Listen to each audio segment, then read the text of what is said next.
ಕರ್ನಾಟಕದ ವಿಧಾನ ಪರಿಷತ್ತಿನ ಅಪ್ರಬುದ್ಧ ವಿರೋಧ ಪಕ್ಷದ ನಾಯಕರಾದಂಥ ಛಲವಾದಿ ನಾರಾಯಣ ಸ್ವಾಮಿ ಅಣ್ಣವರೇ ನಿನ್ನೆ ಮಾತಾಡ್ತಾರೆ ಸುದೀಪ್ ಸರ್ನ ನಾವು ಟಾರ್ಗೆಟ್ ಮಾಡಿದ್ದೀವಿ ಅಂತ.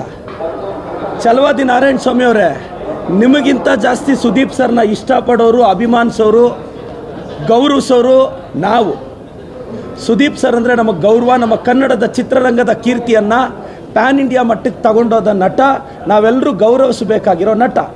ಅಲ್ಲೇನೋ ಕಮ್ಯುನಿಕೇಷನ್ ಪ್ರಾಬ್ಲಮಿಂದ ಬಿಗ್ ಬಾಸಲ್ಲಿ ಸಮಸ್ಯೆ ಆಗಿದೆ, ನಮ್ಮ DK ಸಾಹೇಬರು ಪರಿಹಾರ ಮಾಡಿದ್ದೀವಿ, ಈಗ ಓಪನ್ ಆಗಿದೆ. ನೀವು ನೋಡಿದ್ರೆ ನಾವು ಟಾರ್ಗೆಟ್ ಮಾಡ್ತೀವಿ ಅಂತೀರಾ. BJPಯವರು ನೀವು ಲಿಂಗಾಯತರನ್ನ ಟಾರ್ಗೆಟ್ ಮಾಡ್ತಿದ್ದೀರಾ. ಛಲವಾದಿ ನಾರಾಯಣ ಸ್ವಾಮಿ ಅವರೇ, ನೀವೆಲ್ಲೋಗಿದ್ರಿ? ಯಡಿಯೂರಪ್ಪ ಸಾಹೇಬ್ರನ್ನ ಅಧಿಕಾರದಿಂದ ಇಳಿಸೋವಾಗ, ಯತ್ನಾಳ್ ಅವ್ರನ್ನ ಸಸ್ಪೆಂಡ್ ಮಾಡೋವಾಗ ನೀವೆಲ್ಲೋಗಿದ್ರಿ? ಲಿಂಗಾಯತರನ್ನ ತುಳಿತಾ ಇದ್ದೀರಾ BJPಯವರು, ಹಿಂದುಳಿದವ್ರನ್ನ ತುಳಿತಾ ಇದ್ದೀರಾ BJPಯವರು, ಅಲ್ಪಸಂಖ್ಯಾತರನ್ನ ತುಳಿತಾ ಇದ್ದೀರಾ BJPಯವರು.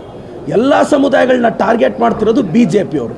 ಸುಮ್ಮನೆ ನಿಮಗೆ ಯಾವುದೋ ಒಂದು ಪೋಸ್ಟ್ ಕೊಟ್ಟು ಹಂಗೆ ಸುಮ್ಮನೆ ಬಿಡ್ತಾ ಇದ್ದಾರೆ. ಬಾಯಿ ತೆಗೆದ್ರೆ ಬಾಯಿಗೆ ಬಂದಿದ್ದು ಮಾತಾಡ್ತೀರಾ. ಅಲ್ಲ ಸರ್, ಸುದೀಪ್ ಸರ್ನ ಆಗಲಿ ಬಿಗ್ ಬಾಸ್ಗಾಗಲಿ ನಮ್ಮ ಸರ್ಕಾರಕ್ಕೆ ನಮಗೇನು ಸಂಬಂಧ? ಏನೋ ಎನ್ವಿರಾನ್ಮೆಂಟ್ ಕ್ಲಿಯರೆನ್ಸ್ ಇರಲಿಲ್ಲ ಅಂತ ಅವ್ರು ನೋಟಿಸ್ ಕೊಟ್ಟಿದ್ದಾರೆ, ಕ್ರಮ ತೊಗೊಂಡಿದ್ದೀವಿ. ನಾವು ಇವತ್ತೇನಕ್ಕೆ ಓಪನ್ ಮಾಡೋಕ್ಕೆ ಅವಕಾಶ ಕೊಡ್ತಿದ್ವಿ? ನಮ್ಮ ಸರ್ಕಾರದ ಗಮನಕ್ಕೆ ಬಂತು, ಇಮಿಡಿಯೇಟಾಗಿ ಕ್ಲಿಯರೆನ್ಸ್ ಕೊಟ್ವಿ. ಕಾನೂನು ಎಲ್ರಿಗೂ ಒಂದೇ ಅಲ್ವಾ ಸರ್? ಛಲವಾದಿ ನಾರಾಯಣ ಸ್ವಾಮಿ ಅವರೇ, ನಿಮ್ಮಪ್ಪಗಾದರೂ, ನಿಮಗಾದರೂ, ನನಗಾದರೂ, ನಮ್ಮಪ್ಪನಿಗಾದರೂ ಕಾನೂನು ಒಂದೇ ಅಲ್ಲ ಅಲ್ವಾ? ಬಿಗ್ ಬಾಸ್ಗೆ ಬೇರೆ ಕಾನೂನು ಇರೋಲ್ಲಲ್ವಾ?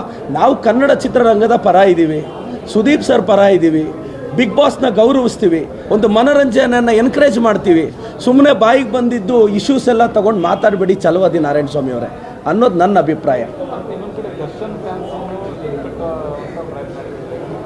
ನಾನು ಎಲ್ಲ ಹೀರೋಗಳ ಫ್ಯಾನ್ಸ್ನ ರಿಕ್ವೆಸ್ಟ್ ಮಾಡ್ತೀನಿ, ನೋಡಿ, ಕನ್ನಡ ಚಿತ್ರರಂಗದ ಬಗ್ಗೆ ನಮ್ಗೆ ಅಪಾರವಾದ ಪ್ರೀತಿ ಇದೆ ಸರ್.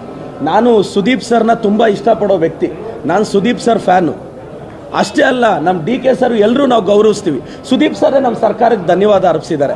ದಯವಿಟ್ಟು ಛಲವಾದಿ ನಾರಾಯಣ ಸ್ವಾಮಿ ಅವರೇ ರಾಜಕಾರಣದ ಥರ ಮಾಡಿ. ಅವರು ಐಡೆಂಟಿಟಿ ಕ್ರೈಸಿಸಿಂದ ನರಳ್ತಾ ಇದ್ದಾರೆ ಸರ್. ಛಲವಾದಿ ಅವರು ಐಡೆಂಟಿಟಿ ಕ್ರೈಸಿಸಿಂದ ನರಳ್ತಾ ಇದ್ದಾರೆ. ನಮ್ಗೆ ಅದೇ ತುಂಬ ಬೇಸರದ ಸಂಗತಿ.